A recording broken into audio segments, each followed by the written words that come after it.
அபிக்கு அப்போது 16 வயது.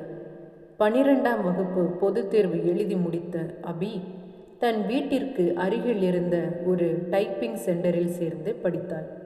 அதே டைப்பிங் சென்டருக்கு கபிலனும் டைப்பிங் கற்றுக்கொள்வதற்காக வந்தான். அபி பாட புத்தகம் சம்பந்தமான சந்தேகங்களை கபிலனிடம் அவ்வப்போது கேட்டு அறிந்து கொள்வாள். கபிலனும் அபியும் ஒருவருக்கொருவர் நல்ல நண்பர்களாகவே இருந்தனர். பள்ளி வகுப்பு முடிந்த பின்பு கபிலன்தான் தனது இருசக்கர வாகனத்தில் அபியை அவளது வீட்டில் கொண்டு சேர்ப்பான். அபி வீட்டில் யாரும் இதனை தவறுதலாக எடுத்துக்கொள்ளவில்லை.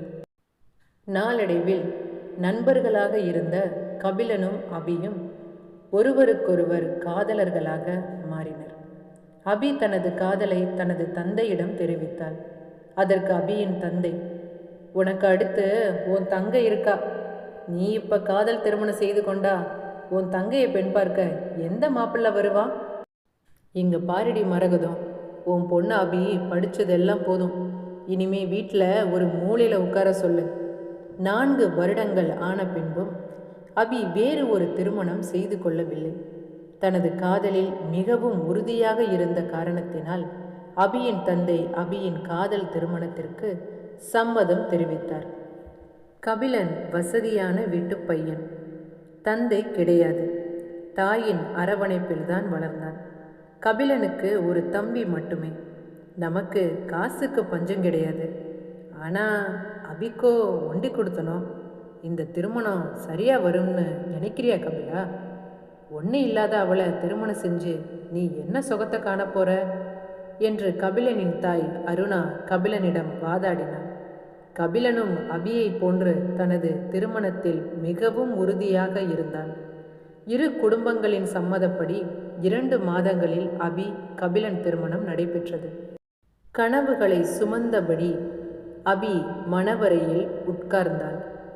ஆனால் அபிக்கு கபிலனின் சுயரூபம் அன்று தெரியாது. ஆசை 60 நாள், மோகம் 30 நாள் என்று சொல்வார்கள். அது அபியின் வாழ்க்கைக்கு மிகவும் பொருத்தமாக இருந்தது. 3 மாதங்களுக்கு பின்பு அபி தாயானாள். மாமியார் அருணாவோ வீட்டிற்கு வந்து கொண்டிருந்த வேலைக்காரியையும் நிறுத்திவிட்டாள். மாமியார் அருணா, "என்ன பார்க்குற? ஒன்னி இல்லாதவ வசதியான பையனை வளைச்சு போட்டா சொகுசா வாழலான்னு தானே நினச்ச? நீயே ஒரு ஓசி சோறு.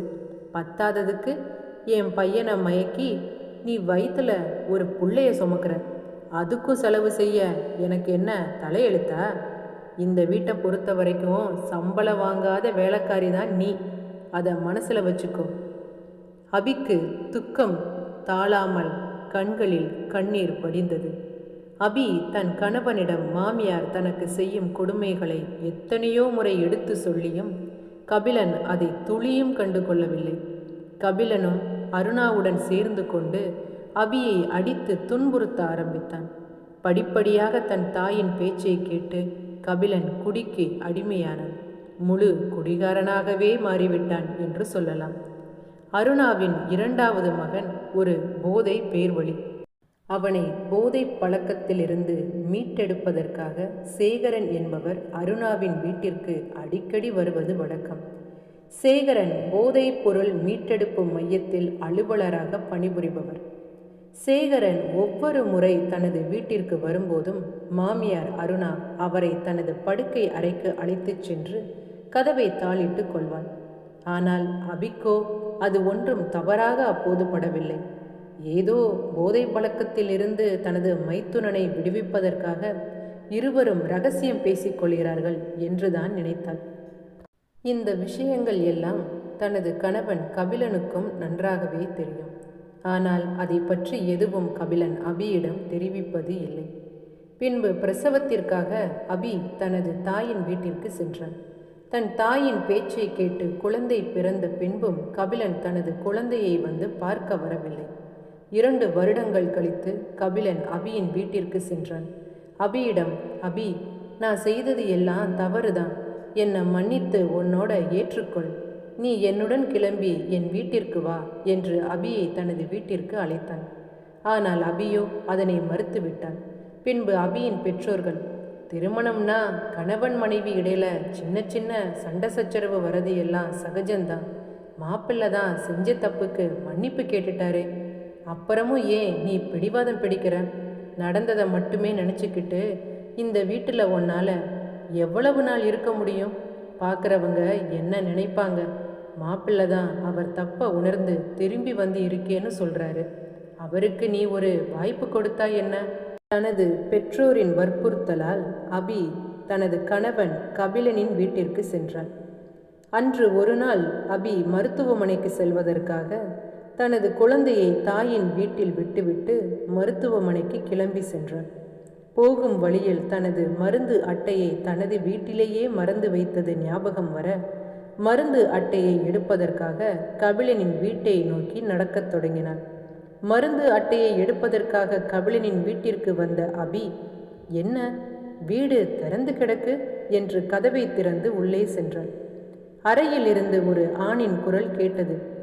இது கபிலனோட குரல் இல்லையே. தன் மாமியாரின் அழகை வர்ணிப்பது போல் இருந்தது அந்த ஆணின் குரல். மாமியாரின் சிரிப்பு சத்தமும் அந்த ஆணின் குரலும் அபிக்கு சந்தேகத்தை எழுப்பியது.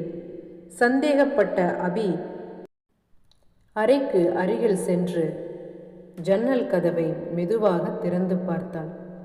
உள்ளே தனது மாமியார் அருணாவும் சேகரனும் கட்டிலில் அந்த வயதில் செய்யக்கூடாத காரியங்களை செய்து கொண்டிருந்தனர். அதனை பார்த்த அபி அதிர்ச்சியில் தனக்கு அருகில் இருந்த பூந்தொட்டியை கை தவறி தட்டிவிட்டாள்.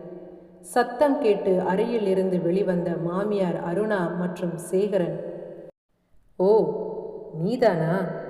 உங்க பிள்ளைக்கு கல்யாணமாகி உங்களுக்கு பேர குழந்தை இருக்கு. இந்த வயசுல அதுவும் இந்த ஆள் கூட செய்ய வேண்டிய காரியமா இது? அக்கம் பக்கத்தில் உள்ளவர்கள் எல்லாம் உங்களை பற்றி தப்பாக பேசும்போது கூட நான் உங்களை விட்டு கொடுத்து பேசினது இல்லை. ஆனால் இப்போ என் கண் முன்னாடியே சிச்சி, உங்களை என் மாமியாரின்னு சொல்லவே எனக்கு வாய் கூசுது. அதற்கு மாமியார் அருணா, இங்கே பாரு, இங்கே நடந்ததை நீ வேறு யார்கிட்டையாவது போய் சொல்லணும்னு நினைத்தா நீயும் உன் குழந்தையும் உயிரோடு இருக்க மாட்டீங்க என்று சொல்லி சேகரனும் அருணாவும் அபியை பயங்கரமாக தாக்கினர்.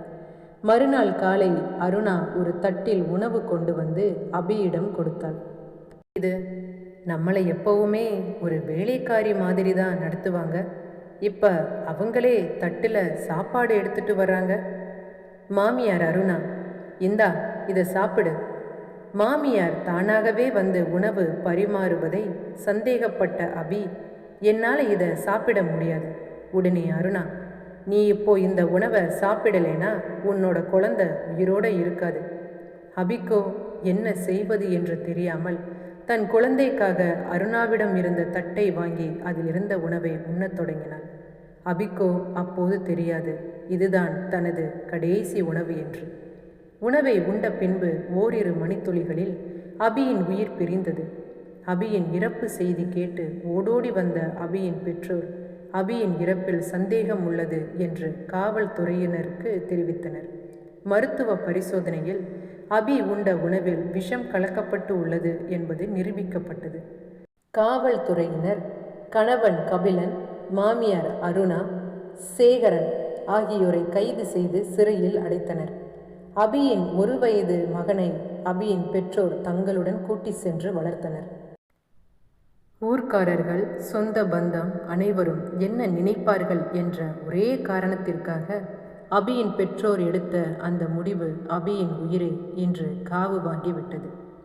இந்த கதை உங்களுக்கு பிடித்திருந்தா உங்களுடைய கருத்துக்களை மறக்காமல் கமெண்ட் பண்ணுங்கள், லைக் பண்ணி ஷேர் பண்ணுங்கள். ஸ்டோரி டைம் 6 தமிழ் சேனலை மறக்காமல் சப்ஸ்கிரைப் பண்ணுங்கள். நன்றி, வணக்கம்.